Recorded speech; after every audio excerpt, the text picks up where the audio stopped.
So we might hand over to Fee to start a mini presentation on final reports. Thanks, Bill. Yeah. Do we have many on board? Oh, yeah, we've still got Yeah, we've got a plenty. fair few. Fantastic. So there's a Great. few questions. Yeah.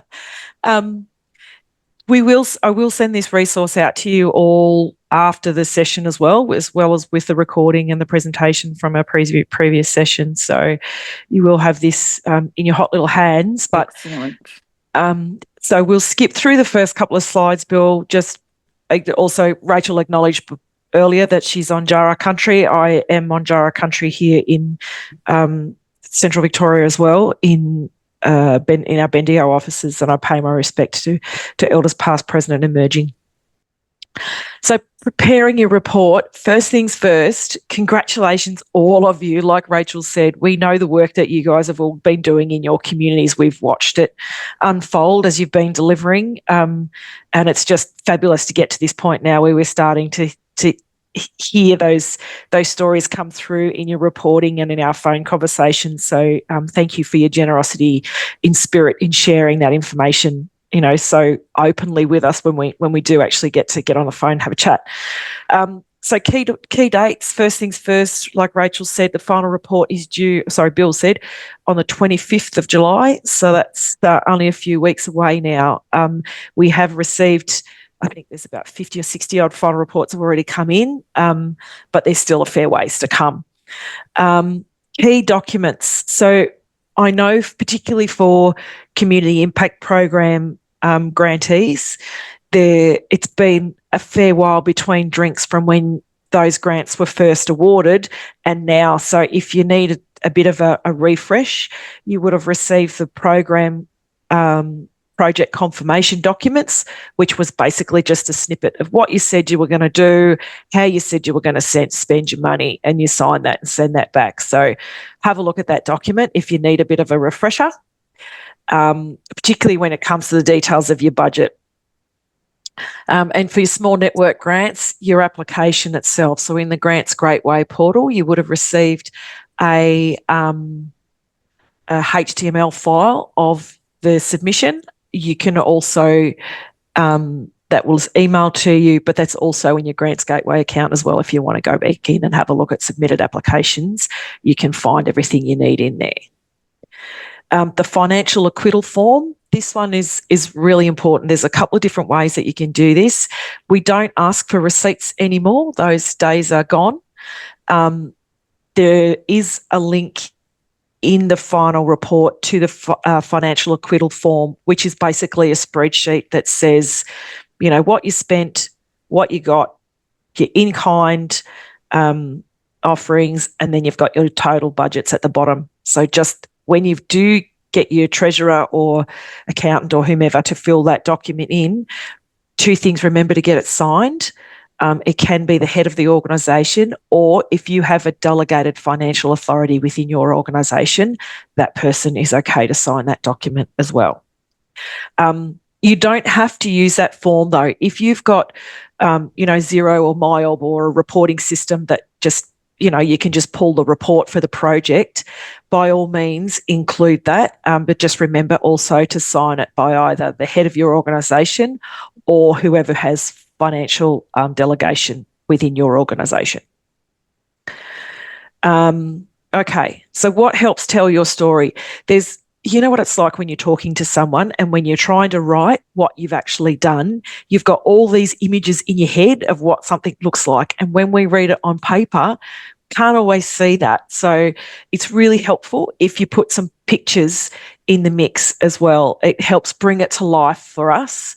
But we're also always looking at projects to showcase and share. And, like you've heard across all of our webinars, other communities, and Jen actually reiterated it today, that people are always looking for ideas on things that can be done. So if we can help share your story with our network, then, we see that as a massive win. So if you've got some good photos, and they don't have to be professional photos, they can be just from your iPhone or whatever, If you're doing an infrastructure project, it's really great to see people using that facility. So like Jaylene from Yanani, she didn't send us pictures of just the static historical display.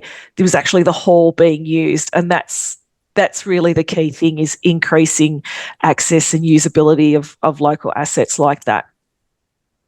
Social media posts, Facebook, Instagram, you name it, we're starting to see links of things. We actually quite often go through, we follow a lot of your organisations in our own social media, so we see things that pop up from time to time, but we don't get everything. So if you have shared something on your socials, please feel free to include the link to it in your final report. We'd love to hear all that sort of stuff, particularly when you start to see the conversations that can unfold from within community once you've delivered something, an event in town. We love seeing that chatter start within the community. We see firsthand what you've been able to deliver and how it's been received in your community. Case studies, from speaking with you guys, a lot of organisations are actually doing their own case studies and bits and pieces. So please, if you develop something, put it in your final report and share it with us. If it's a link to a website, or if you've got a print copy of it, either is fine. Just it'd be really great to see how you guys see your project and what you've been able to achieve. News articles, a lot of stuff going out in local newspapers as well. Some organisations, we're starting to see some evaluation reports come in as well. Projects delivery partners are starting to do their own evaluation, and we're getting those reports come through. So if you've done one, pop it in. We'd love to see all the data and everything that you've included in that, what you've captured. Resources developed in your project. So like Karen so generously has agreed, she'll share the toolkit that's been developed from the close-up look at drought project. So, things like that. We love seeing that. We're constantly speaking with others in other regions that are looking for ideas and tools and tips on what can help. So, if we can have those as well, if you can include those in your report, it all adds to, your final report. And importantly as well, if you have collected feedback from your community that's participated in your project, we'd love to see it. We, like I said before, we love that first-hand information of what's actually been. So getting into your final report. So same thing, back onto the FRRR website. In the top right-hand corner, there's a login button. If you click on that, it'll take you through. Now, there have actually been some changes to the system in the grant-making database. So please, when you log in, your final reports will be on your Grants Gateway login. So it's the icon on the left. Okay, so click on that, and that will feed you through. Once you've signed in. If you're not sure of your login details as well, sing out. Rachel and I can help you with that, and so can Ruth and Bill. We can all help you get that information or update it if you need to.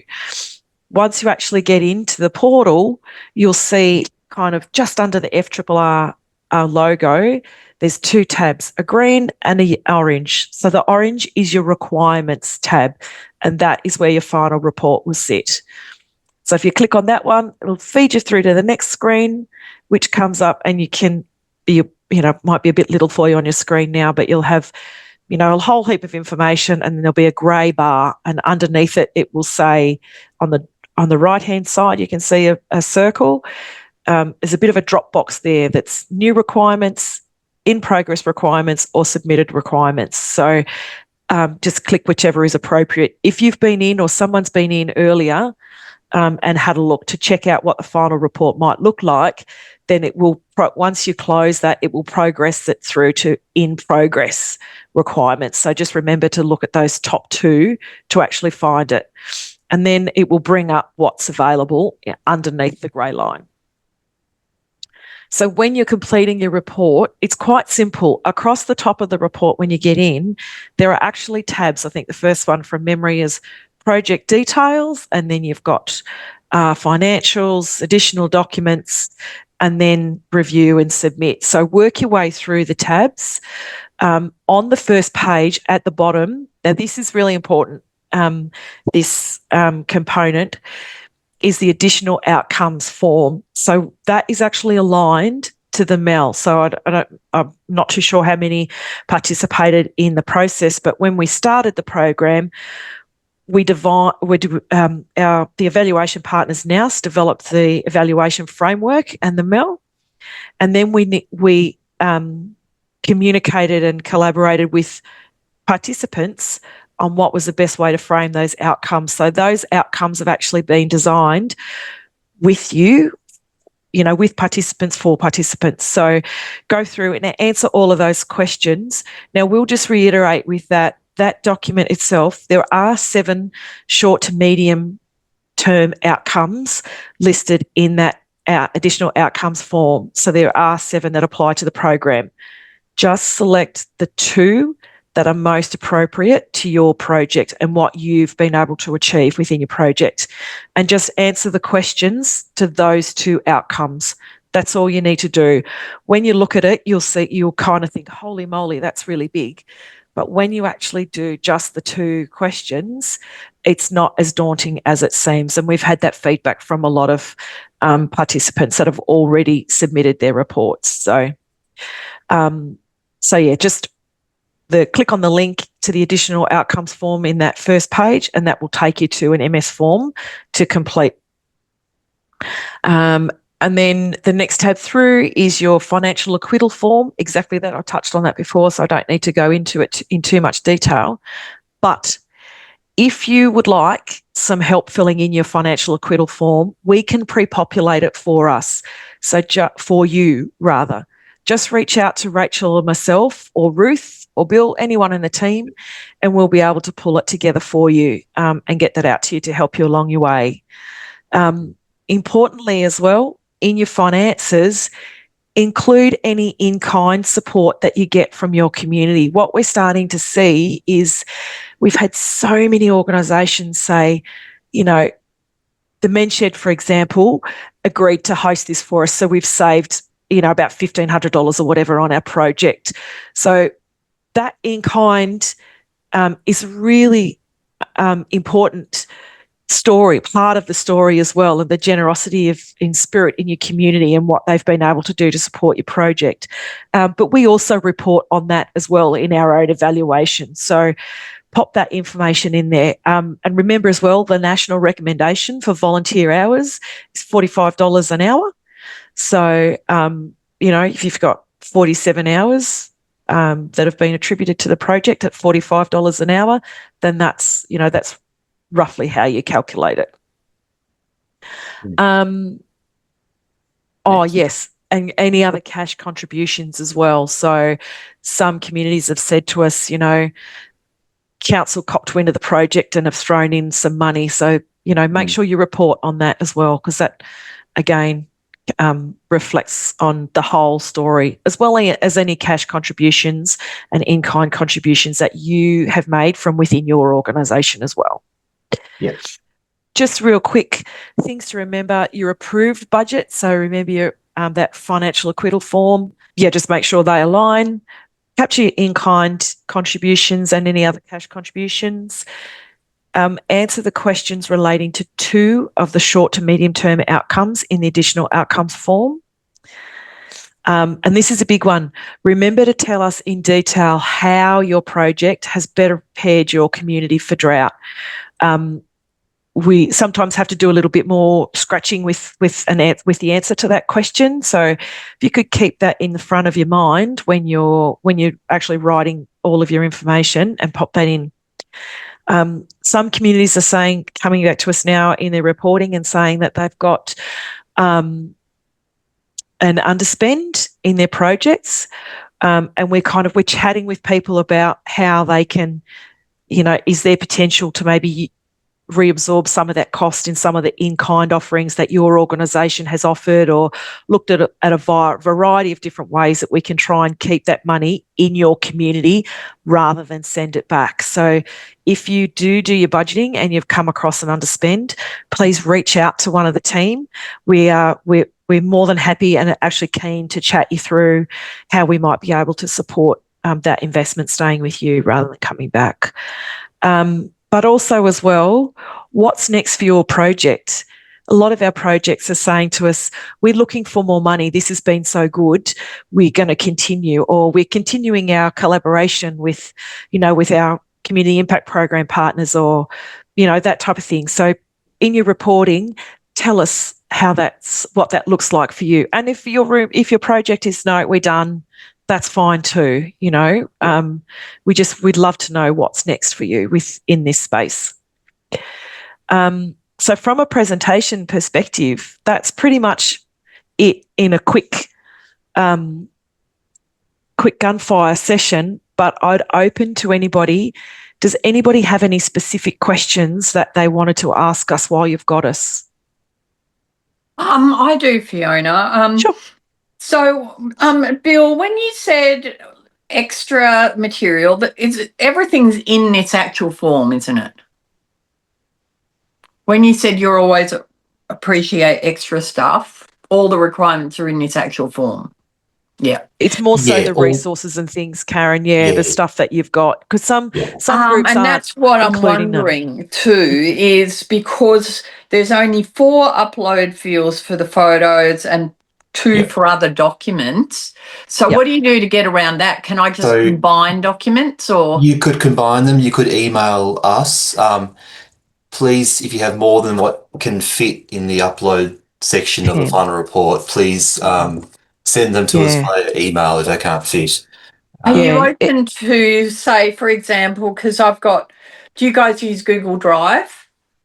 We can, yeah. And so for example, I could send you a document of links, and that could be media links, social media links, and Drive links, because that's where all our photos are kept. Like, I can upload 4, but you'd probably prefer the links to all of them. Yep. Yeah, that's fine, Karen. Absolutely. Yep. Did anybody else have anything that they wanted to float past us?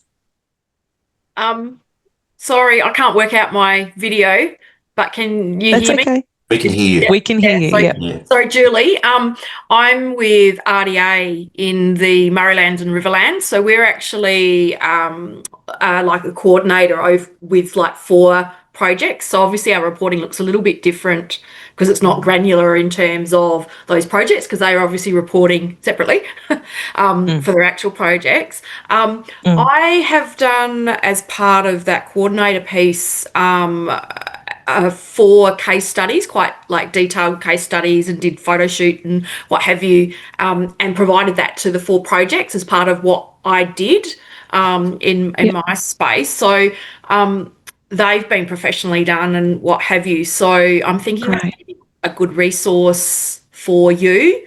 Obviously I can, upload 2 of them and send them other 2 or whatever.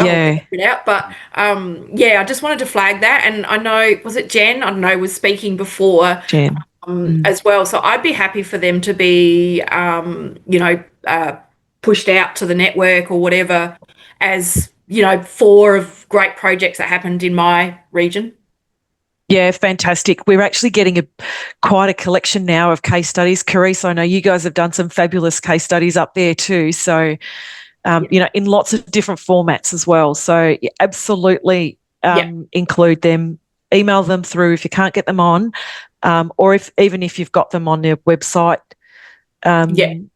insert the link into the report. Either way is fine, but that would be fantastic. Yeah, absolutely. Yeah, we haven't got them on our website yet. Next week they'll be going up, and we just, we've basically passed them across as a resource for those 4 not-for-profit organisations, so that they can spruik the great work that they've done in their project as well, and use it through their socials and whatever. Is there any tips that you have in terms of the reporting piece? Because obviously we, again, as coordinate, sort of in that community lead space, it's a little bit different in how we... Is there any tips?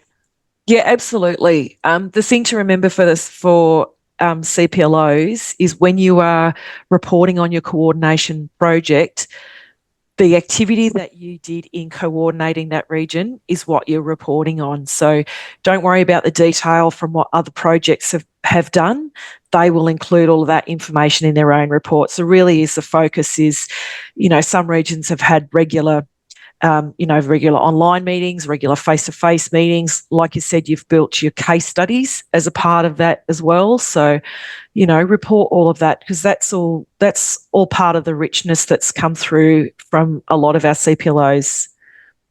Yep. Excellent. Yeah. Thank you. You're very welcome. I've just put a fact sheet in the chat there for CPLO reporting. That's on our website to help groups know what to report on and how. Sorry, Karen. Thanks, Kate. Just a quick question, and I did pop it into the chat, but it mightn't make much sense. But as a collaborative group, when we popped our applications in originally, we did our own applications, but we are a group, a regional group that have stayed together and stayed connected to work together and follow our progress as a group. I'm wondering whether some type of overarching report on that collaborative group that have worked together would be useful as well. Yeah, absolutely, Karen. And that's what the CPLOs will do. That's what we were just referring to with the RDA, Murraylands, Riverlands. Yeah, no, that's okay. And that's exactly that piece is, how did that network stay together and move through the process together and, celebrations and whatnot. So, but no, good question. Thank you. Thank you. Yeah. Actually, on that note, because, one of the things, and someone mentioned earlier, is about you keeping and leverage. You do an awesome project and you want to maintain that leverage and momentum in your community. So one of the things I did was I was able to recommend, there was one particular young person in our cohort who is a youth advisory officer for one of the local councils, and I was very I put a lot of effort into pushing her towards the Changemaker workshops and the Changemaker residency. Can I put that sort of thing as an outcome too? Absolutely. Yeah. Okay. Yeah, absolutely. Any cross referrals that you've made, when Jen, for example, I know you had early conversations with Not-for-Profit House, Bernadette and the team in Gladstone in Queensland. So, anything like that, please feel free to include it. We would love to hear how you guys have been connected, not only within your region, but nationally. Nationally, yeah. Thank you. Yeah, that you're welcome.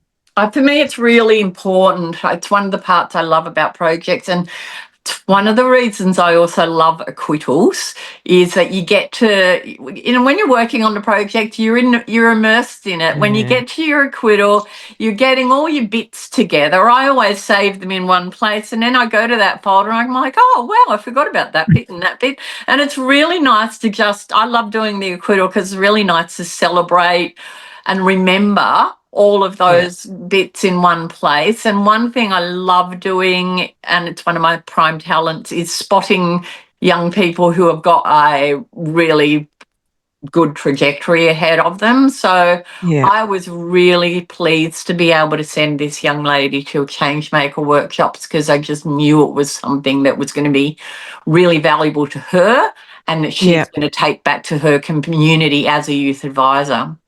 Yeah, fantastic. Tell her to have a look at the ABC Haywire program that's open with FDF too, Karen. I was thinking that too. Mind you, she's over 30.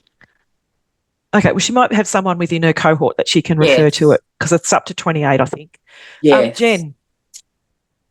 Yeah, thanks, Fee. The reports that we've done, like those interim reports that we've done, is there any way we can get a copy of those? Just you sort of trigger some stuff now that I've probably forgot about, and maybe reading back through those interim reports might help us bring the whole picture together. Yeah, absolutely. I can send it to you, but if you go into your Grants Gateway portal and go into your submitted requirements report, go into the requirements, go into the submitted, progress report. Yep, it'll be in there for you. And Karen, you should have gotten an email too. Great. I love your enthusiasm towards acquittal reports. I'll try. I'll try and channel it. Yeah, do Jen's it. You've got to see it as the opposite of a grant application. It involves some writing, but none of the stress. And yeah, it's just really nice looking at all the things. They all come together in one document, and it's fun. Yeah, Jen does love a bit of evaluation. Mind you, I love a color-coded spreadsheet as well, so I could be a nerd. That's the artiste in you. Yeah. Does anybody else have any other questions at all that you wanted to float? I just add, Fee, that a lot of that we've got a lot of fact sheets and helpful tools and resources on either the Community Impact Program or the Small Network Grants web pages for acquittal. And obviously that can be accessed at any time. Yeah, thanks, Kate. Good reminder. They were actually, links to those resources were also included in the email that Bill referred to on the 13th of June. So if you can't find them on the FRRR website, sing out to us or have a hunt through your inbox for the 13th of June and you'll have them there. Well, if nobody else has got any other questions, we might give you the rest of your day back. But just acknowledging everyone as well, you know, like I said before, your participation in the program. But so across the overall program, we've had the Community Impact Program, small network grants, the ARLF leadership component, the mentoring program, the expertise pool, as well as the evaluation. So, you know, that's a culmination of all the work that you've been able to achieve. So thanks again for your participation and we look forward to our next chapter. Thank you. Hey, just for this last little few minutes. Sure. It's been communicated through our drought reference group, the strengthening rural communities prepare and recover. That was communicated to us as the next iteration of the Community Impact Program. No, that's incorrect. That is a separate stream of FRRR funding, but it is available. So I haven't seen, was that in the Minister's update or did that come from AgVic, Jen? Oh, I don't want to throw Brucey under the bus, but it was either AgVic or our drought node. One of them sort of put it through as we were trying to map, you know, the 12-month extension and then the 4-year announcement. We were trying to map across the region what was what. So, so where does that strengthening rural communities prepare and recover piece? If you go on, that's a climate. That's a climate thing rather than a drought thing, is it? No, it's a disaster resilience and response portion of. So from an FRRR perspective, it kind of sits across a couple of different realms. It's not FDF money, no. Okay. Lots of other contributors, though. Yeah. But back to them and let them know that there's. Well, get Bruce or Brodie to give me a call, Jen. I'm happy to clarify it for them. Jen's driving, so she sounds like she's dropped out. I am a passenger. So mobile is probably the word. She's not driving, she's mobile. School holidays. School holidays. Yes. Yeah. It's so nice to see that you brought your kids to a lovely school holiday activity too. They must be having great fun. We'll debrief after this. We'll talk about funding and funding acquittals and stuff. It'll be good education for them. Yeah. All right, everyone. Well, we might wrap up there. I'll hand back over to you, Rach. Thanks, everyone. So we've just left our contact details on the screen just in case you need them, but they're also in the email as well if you need quick access. So Fee and I will be here between 1 and 3 every day. If you're mid-report and you need to check in, ask any questions, we'll be here so we can support the whole process for you. So please do reach out. And we'll send this webinar out and any further detail that we've talked about in the presentation to you. So we'll be in touch shortly. Yeah. Thanks, everyone. Thanks so much, everyone. Thank you. Enjoy your day. Bye.